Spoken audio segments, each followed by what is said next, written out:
In diesem zweiten Teil der Roomtour zeige ich die Kokon von innen. Das heißt, was haben wir für Räumlichkeiten, zum Teil auch, was haben wir für Technik eingebaut.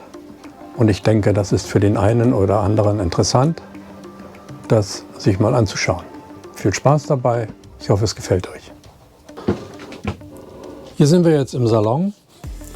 Es gibt eine bequeme Sitzecke oder Sitzgruppe mit einem Tisch in der Mitte. Den Tisch kann man auch ausziehen, da gibt es ein Mittelstück dafür, was auch von Contest natürlich geliefert wurde. Den Tisch kann man absenken und oben ein Kissen rauflegen, sodass man hier eine große Koje hat für eigentlich seltene Ereignisse. Einmal haben wir es benutzt, als es vor Anker so rollig war, dass dieser Platz der ruhigste Platz auf dem Schiff war. Ansonsten nutzt man es eigentlich wenig, würde ich sagen. Überall sind Schränke. Da ist ein Schrank mit Getränken und so weiter. Hier unten drunter und hinter den Rückenpolstern sind überall Stauräume. Und hier in der Ecke ist auch ein Schrank. Das ist das ganze Videomaterial drin, die Kameras und so weiter. Das ist da alles drin. Verstaut, sicher, trocken und sehr bequem. Dann gibt es hier eine Öffnung, da sind alle Sicherungen drin für Landstrom und auch für die Batterien, Starterbatterie, Verbraucherbatterie, Bugstrahlruder. Hier wird auch die Heizung eingeschaltet.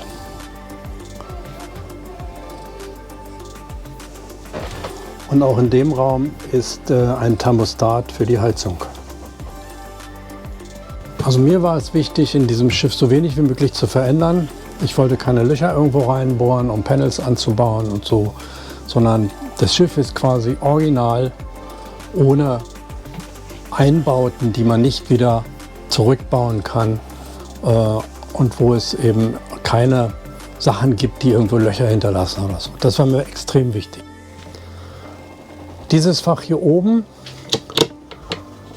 da habe ich das Control-Panel eingebaut für den Wassermacher.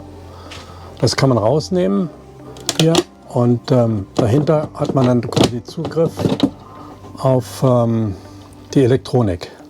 Das heißt auf den Plotter von hinten. Hier sehen wir jetzt die Pantry mit dem Herd in der Mitte oder dem Backofen auch hier unten. Und das Gute ist, dass das hier quasi genau im Durchgang ist. Das heißt, beim Kochen oder beim Abwaschen kann man sich wunderbar abstützen und auch hier an dem Griff festhalten. Oder es gibt auch so einen Gurt, den man dann anmachen kann. Das ist schon sehr praktisch und das ist auch an einem günstigen Punkt des Schiffes gebaut, da wo die Bewegungen im Prinzip am wenigsten dominant sind. In der Küche sind auch überall Staufächer natürlich. Hier zum Beispiel ist das Geschirr drin. Das ist also kein Plastikgeschirr, sondern Originalgeschirr, was auch von Contest mitgeliefert wird. Das steht auch hier drauf auf den Tellern. Ne?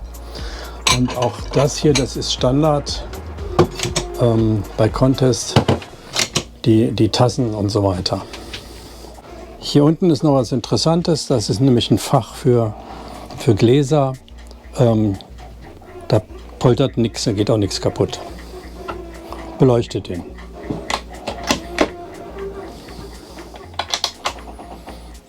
Hier rechts erst einmal haben wir einen Kühlschrank, beziehungsweise der wird jetzt genutzt als Getränkekühlschrank. Man kann den aber auch runterregeln auf minus 18 Grad und dann hat man einen Gefrierschrank. Das machen wir, wenn wir lange Passagen haben, nehmen wir den als Gefrierschrank. Dann ist hier, wie gesagt, der Herd, den man auch abdecken kann. Hinten dieses Brett, das kann man raufklappen, hat man eine große Arbeitsfläche. Dann kommt hier natürlich das Waschbecken oder eigentlich sind das 2 Waschbecken. Hier vorne dieses Waschbecken ist jetzt gerade noch abgedeckt, um auch eine größere Arbeitsfläche zu haben. Weiter geht's mit dem Kühlschrank. Der Kühlschrank ist hier, das ist ein sehr großer Kühlschrank, ich mache den mal auf. Hier sind mehrere Fächer drin, die sind auch gegen Rausrutschen gesperrt sozusagen, wenn man hier das hochklappt. Das muss nur weggehen. Dann kann man die Fächer rausziehen.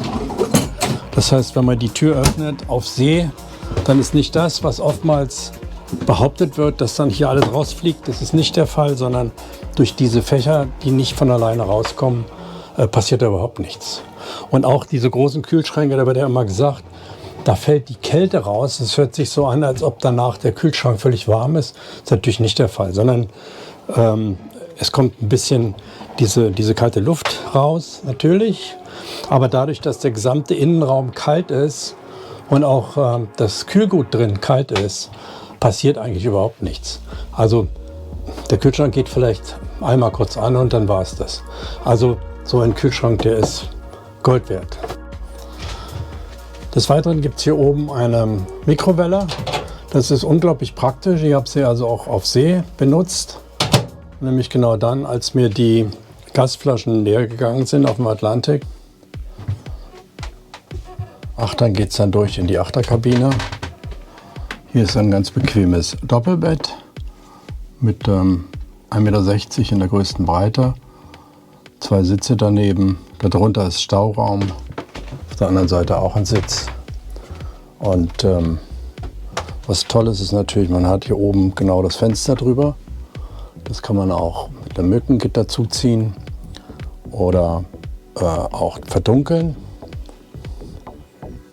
Da oben sind Ablagen. Hier ist ein großer Schrank mit Hängeschrank und mit anderen Fächern. Auf der anderen Seite ebenso Ablage und Schränkchen. Hier ist auch ein Fenster noch. Das kann man öffnen bzw. auch mit einem Mückengitter versehen. Im Moment ist es geschlossen. Hier an der Seite sieht man übrigens auf jeder Seite die beiden Kästen da quasi in der Ecke. Und das sind außen die Wachskisten. Da sieht man mal von hier drinnen, wie groß die eigentlich sind. In der Mitte hat dieses weiße Tuch, das ist ein Lehsegel, das ist schon von der Werft so vorgesehen. Das kann man hochbinden und an der Decke befestigen, wenn man hinten schläft auf Tour. Da hinten ist übrigens eine Klappe, wo man an den Ruderquadranten rankommt. Das heißt, ich muss hier unten öffnen, muss natürlich die Kissen rausnehmen, kann dann öffnen und komme ganz bequem hinten ins Heck an den Ruderquadranten oder überhaupt die Steuerung und so weiter. Ist vom Wassermacher die Pumpeneinheit eingebaut. Das sind 2 Pumpen und dann hier entsprechend Umschaltventile. Wenn man spülen will, werden die genutzt, ist also fest installiert. Hier sieht man übrigens den Wärmetauscher von der Warmluftheizung. Die Ein- und Ausgänge habe ich alle beschriftet, damit immer klar ist, worum es sich da handelt. An der Steuerbordseite unter der Koje habe ich den Wassermacher eingebaut. 60 Liter pro Stunde. Da gibt es auch einige Ersatzteile, Filter und so weiter. Und hier nebenan sieht man übrigens auch das Fach. Ganz praktisch, wo Wäsche drin ist und so. Also man kommt überall gut ran. Dieser Kasten hier, das ist übrigens auch die Elektronik für den Wassermacher. Das ist also alles hier zusammen verbaut.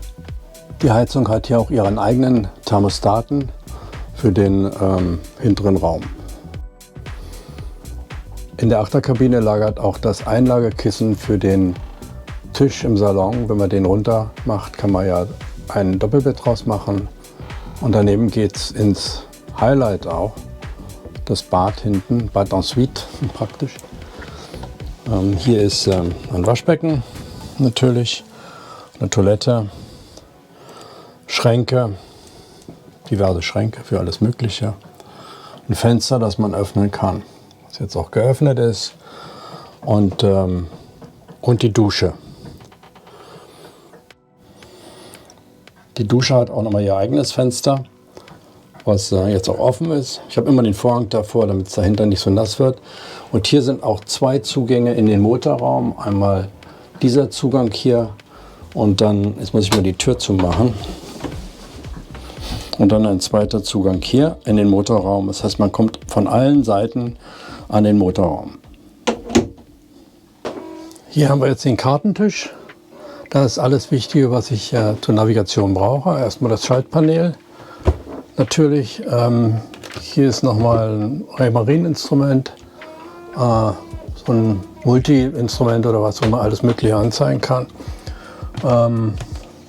Iridium Go, Funkanlagen und auch hier ist nochmal ein 12 Zoll Plotter und ein alter Navtex, der auch noch funktioniert. Also das funktioniert alles. Hier an der Seite ist auch die Funkanlage innen, also die UKW-Funkanlage innen. Ein Lautsprecher ist dann natürlich auch entsprechend verbaut. Und von hier aus kann man, wie gesagt, alles ein-ausschalten, den Ladestrom, Entladestrom sehen etc. Die Tankanzeigen sind hier und so weiter. Kartentisch, den kann man aufklappen. Da drin ist dann alles Mögliche, Rechner und so weiter. Hier unten am Kartentisch sind übrigens viele Schubfächer und hier habe ich dann zum Beispiel das wichtigste Werkzeug direkt im Zugriff. Also entsprechend hier unten irgendwelche Sachen drin. Und das ist unheimlich praktisch. Hier schließt sich dann im Gang nach vorne das Bad an, das vordere Bad. Es gibt also zwei Bäder, eins hinten, eins vorne. Das vordere Bad ist sehr geräumig. Hier haben wir ein Waschbecken, die Toilette natürlich und auch nochmal eine separate Dusche, die dient jetzt als Stauraum für Stand-Up-Paddle und Plastikmüll, solche Sachen. Hier sind überall auch natürlich Fächer oben, dort und auch in der Dusche. Die Dusche hat eine Lampe, also wenn man den Vorhang vorzieht, hat es eine Lampe, entsprechend Belüftung nach außen auch. Das Fenster dort hinten kann man öffnen oder ist jetzt auch geöffnet. Also ein sehr komfortables, großes Bad. Das ist übrigens größer als das Bad hinten. Hier geht es also wie gesagt zum Bad, dieser Seite, und hier geht es nach vorne in die Vorkoje. Da ist ein V-Berth, also eine V-Koje drin. Hier ist jetzt ein bisschen dunkel, weil das Schlauchboot oben auf dem Fenster liegt. Also oben ist ein Fenster, seitlich sind Fenster. Und das ist eine ganz bequeme Doppelkoje. Den unteren Teil hier, den Mittelteil, den kann man nach oben versetzen. Damit hat man eine Liegefläche, die eine Ebene hat. Rechts und links sind die Kissen fürs Cockpit übrigens. Liegt nochmal das Vorsegel, das kleine innere Vorsegel. Oben sind Ablagen auf jeder Seite. Und natürlich auch hier wieder Schränke, sowie auch draußen überall Schränke sind.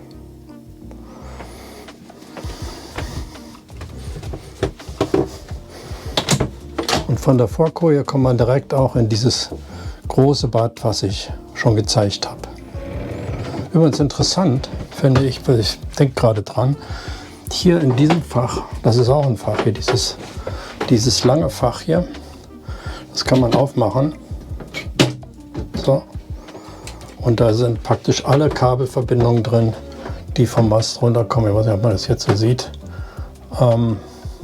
Alles, was über den Mast ins Innere kommt, wird hier zusammengeschlossen.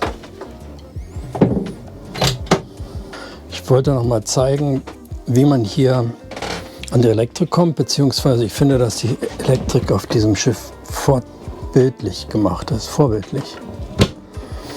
Hier kommt man an die Sicherungen ran. Alles ist sauber verlegt. Alle Kabel sind markiert mit Nummern. Es gibt auch für diese Yacht ein Verzeichnis von allen Kabeln, Schaltbilder und so weiter. Hier kommt man dann also an die negativen Pole ran. Das ist alles toll gemacht, ganz sauber verlegt. Und auch am Kartentisch ist es vorbildlich verlegt, muss ich sagen. Man kommt auch sehr gut hier ran. Dazu macht man das auf.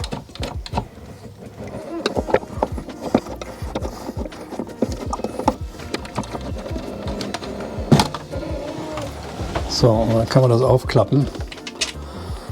Und auch hier ist alles ganz vorbildlich verlegt, alles nummeriert und in den Schaltplänen versehen. Also das ist gut gemacht. Hier im Salon, also neben dem Tisch, genau im Drehpunkt des Schiffes, sind übrigens die Batterien untergebracht. Da vorne sind 4x140 Ampere-Stunden AGM-Batterien. Und das hier, das ist so eine Lithium-Extension für die Batterien. Die haben nochmal 160 Ampere-Stunden. Also insgesamt ist es eine gute Kapazität, würde ich sagen. Damit kommen wir immer gut zurecht. Die Starterbatterien sind über 2x50 Ampere-Stunden und die werden elektronisch gekoppelt nach 24 Volt, wenn man das Bugstrahlruder benutzt. Also Bugstrahlruder hat keine extra Batterie vorne, sondern das geht alles von der Starterbatterie weg. Aber natürlich nur, wenn der Motor läuft. Und zu guter Letzt zeige ich noch den Zugang zum Motorraum. Das ist einmal hier eine Tür und auch da eine Tür. Kann ich auch mal zumachen hier. Also man kommt hier wunderbar ran und hat von allen Seiten Zugang zum Motorraum, übrigens auch vorne. Vorne hinter der Treppe, da kann man auch öffnen.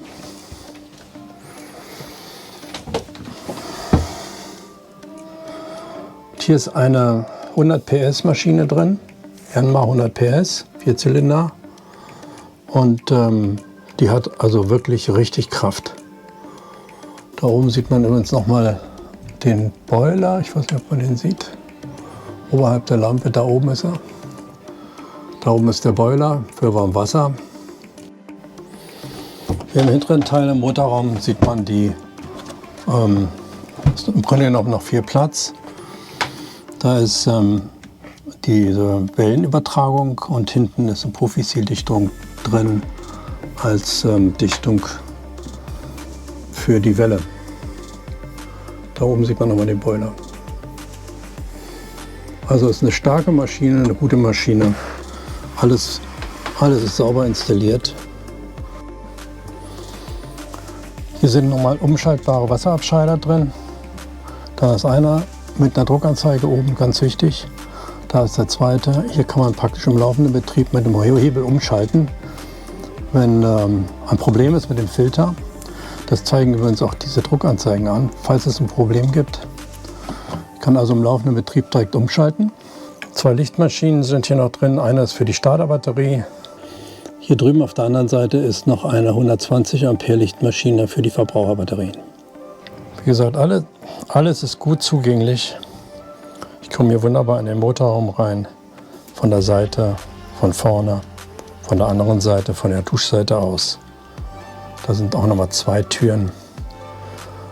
Also Motorservice, Inspektion und Service ist einfach. So, das war es soweit mit der Roomtour in meiner Contest 44 CS, der Kokon.